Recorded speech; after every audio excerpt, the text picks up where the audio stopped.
Okay, so I just want to give you a really quick overview of the main tool I use when I'm going to be coaching you. It's called the model, and it was developed by my mentor, Brooke Castillo.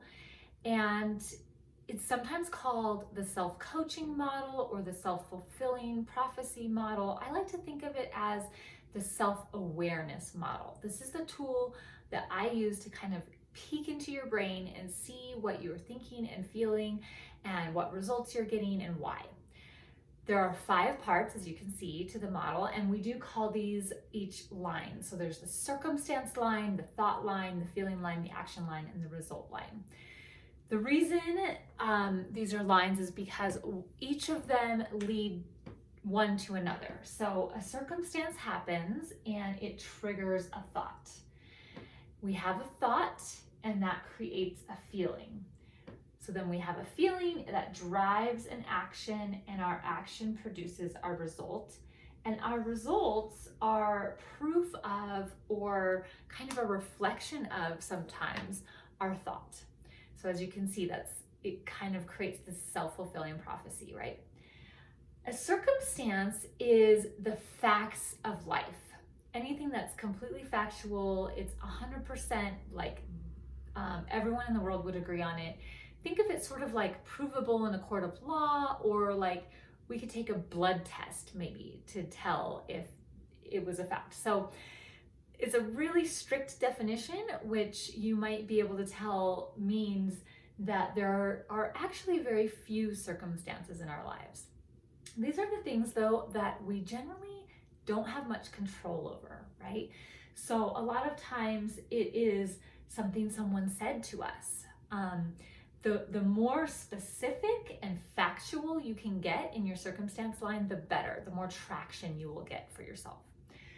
So I'm just going to give you some examples. Some examples of circumstances are how much you weigh, like the number on the scale, how long it takes to do something, how much money you have in the bank account, words that people actually said to you, not your interpretation of the words, but the actual words they say.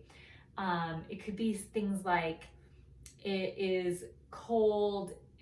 Not even that, can't even be a circumstance. It's 27 degrees and cloudy outside. That can be a circumstance. So you see, it has to be very factual, things that like everyone would agree on. And then thoughts are just sentences or phrases in our minds. And we have thousands of thoughts every day. Most of them are subconscious.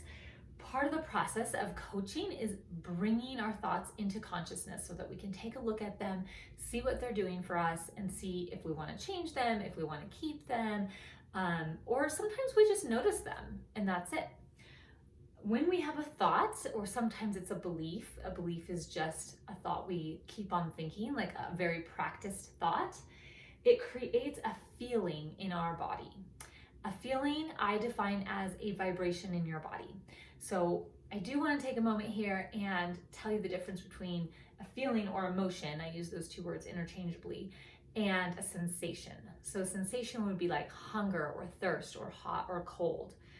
And it's sensations start in your body. They're sort of bodily functions, and they move to your brain. They send signals to your brain saying, hey, I'm hungry, feed me.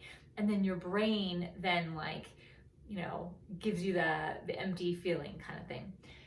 Sort of like a biofeedback process to keep us alive. Emotions, on the other hand, start in your mind with your thoughts and your beliefs, and they move to your body as vibrations, okay? This will become very important, I promise you, but don't get bogged down in any of this. Our feelings drive our actions, and the best example I like to use for this is exercise. When we are feeling energetic and motivated and committed, we exercise, even if it's cold outside or if we didn't sleep very well.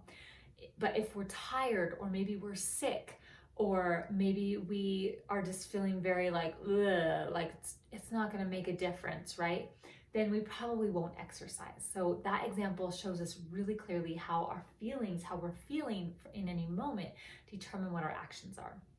And then our actions give us our results. What we do or don't do, what we say, all of that gives us the outcome in our life. So your result is the outcome in your life. For your result, this is the trickiest part of the model. I want you to focus on your result for yourself. It's very common for us to want to sort of jump to other people, especially if we're talking about relationships or anything like that. Um, with goals, I'll show you how to use this model. But the thing to remember is that your result is for you, the result for you, like what outcome happens for you when you have a set of actions that come from a specific feeling and a specific thought.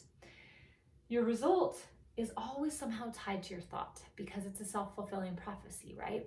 Sometimes it's harder to see it, and that's the part that I will really help you with as we coach. But the result is either proof of your thought, or I like to think of it like a reflection of your thought. So whatever you're thinking will show up in your result line. Now, we have tons of models going on at any point in time in our day or our week, right? Like right now, I have tons of thoughts that I'm thinking.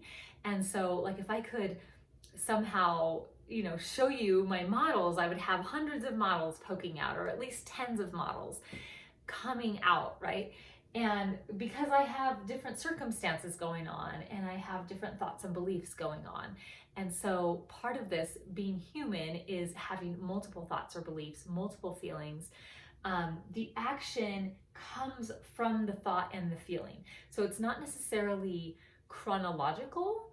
So I might be thinking and feeling something and I would have an action, but then the doorbell rings. So I have to go answer the doorbell, right?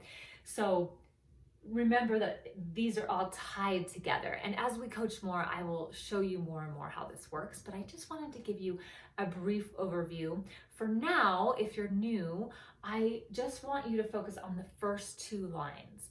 Think about any situation you're in. What are the circumstances? What are the facts? What are the things outside of your control that all 7 billion people on the planet would agree with? And then what are your thoughts about it? And can you sort of separate those? And you totally do not have to do that, but if there's one place where you want to get started, that's where I would point you in. I look forward to coaching with you. Let me know if you have any questions.